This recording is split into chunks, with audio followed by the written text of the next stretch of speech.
Here is the view I've got.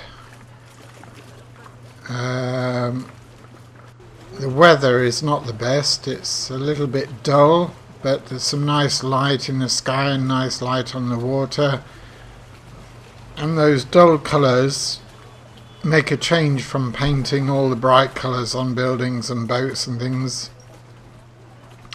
So it's quite interesting to work in the greys. So I start off by putting this very grey, cool grey colour into the distant buildings and just block them off, and then work to see what sort of warmth and lightness I would put in the sky to contrast with that. It's always searching for the relationship between tones and colours, and that's the main thing that I'm looking at to build up and discover before I think of any detail. So everything is just rough blocks, big blocks of tone and colour at this stage.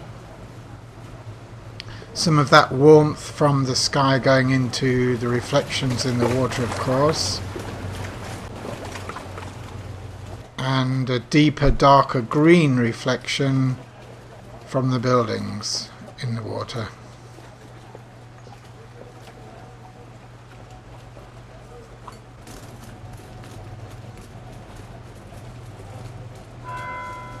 Now a few of these foreground posts,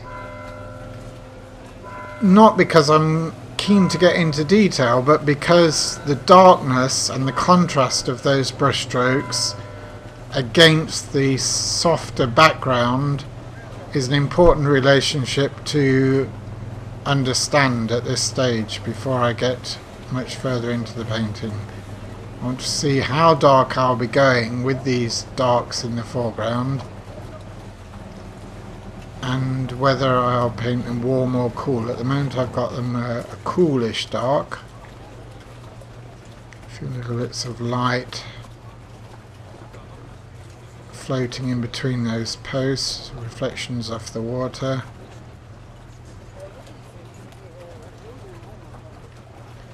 And that sort of sets up the main composition. Now I can judge whether what's working and what's not working in that, and start to fill in additional smaller details. So starting with this big foreground boat.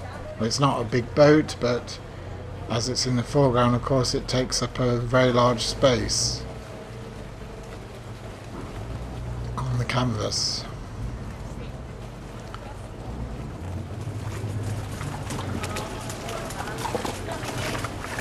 Looking into the light, so even a red boat becomes a grey dark colour. Mustn't be painted bright red.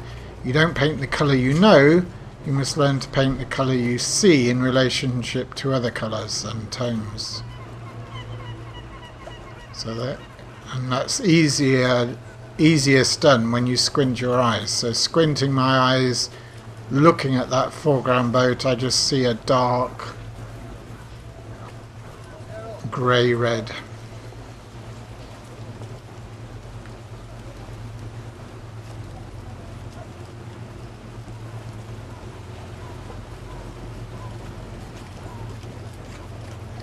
And of course the light reflecting off the top of the boat is that lighter pink. Now just a few dark shapes to indicate some other boats, certainly not looking for precise detail and to fiddle around with that too much. Just the effect of those dark shapes behind the posts is enough.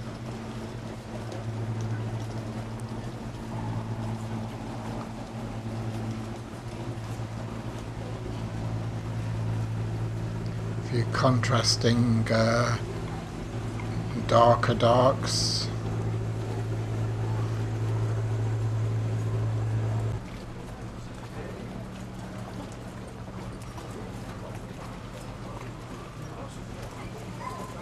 Now that I've got a better understanding of the relationships of colours, because I've obviously put more colour and covered the whole canvas, I can start to adjust in that background cool grey that I originally started with for the buildings. I'm just adding a little bit of a few warm brush strokes into it to make it vibrate between warm and cool, and give a little bit of life into that, otherwise what would be a dead cool grey. And as I come nearer, some of these buildings are redder or warmer, and I can note that and put that in, because adding warmth and strong strength to the colour in the foreground is going to give greater depth to the picture. So distant colours are greyer and cooler, and nearer colours, nearer buildings are warmer and more intense in colour.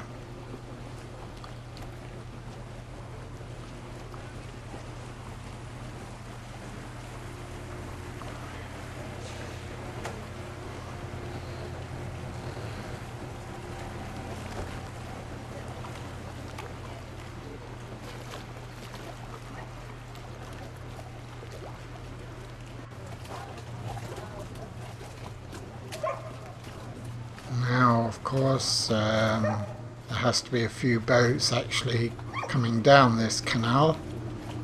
So there's one just passing under the bridge.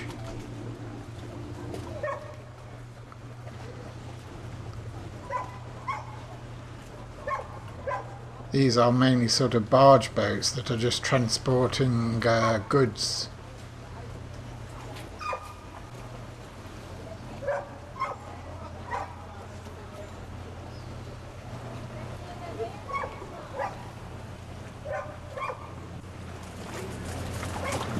This area of the painting is really the focal area.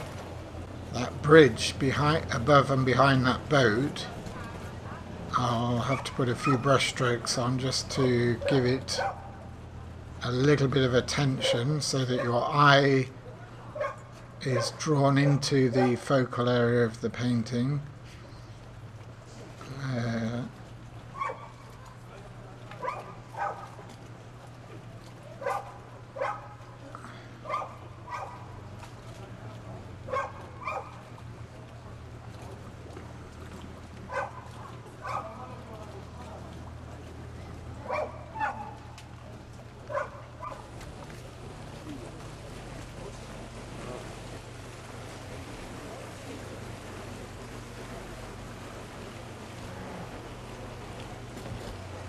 Loading up with a bit more white on the palette.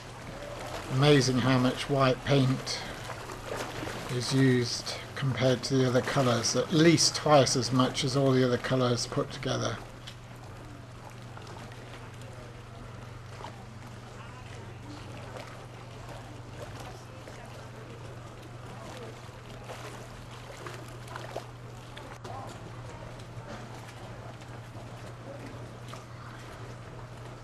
Now just going along, putting a few windows in, a few little dark marks here and there to suggest some of the architectural details in the buildings.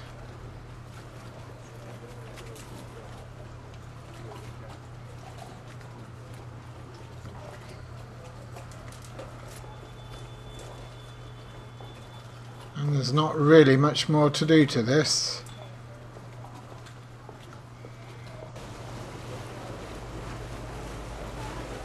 Last few touches just around the bridge area where your eye goes to.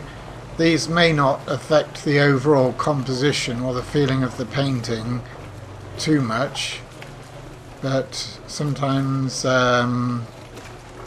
it's nice to get a few particular details in which have caught your eye. But whenever you do this at the end of a painting, you have to be very, very careful not to overpaint bits and pieces which are catching your eye and then lose the atmosphere that you've created earlier. The atmosphere and the feeling of the painting is far more important than any details, and it's easy to fall into that trap of just going around looking at details and getting the painting busier and busier, and most artists know this feeling of overpainting something, and it's something to try to resist, of course. You can always go back easily in oil, especially with a big brush. If you've overpainted too many small brush strokes and details, just get a big brush out and soften them out, work them back into the painting a little bit so that they're less fussy.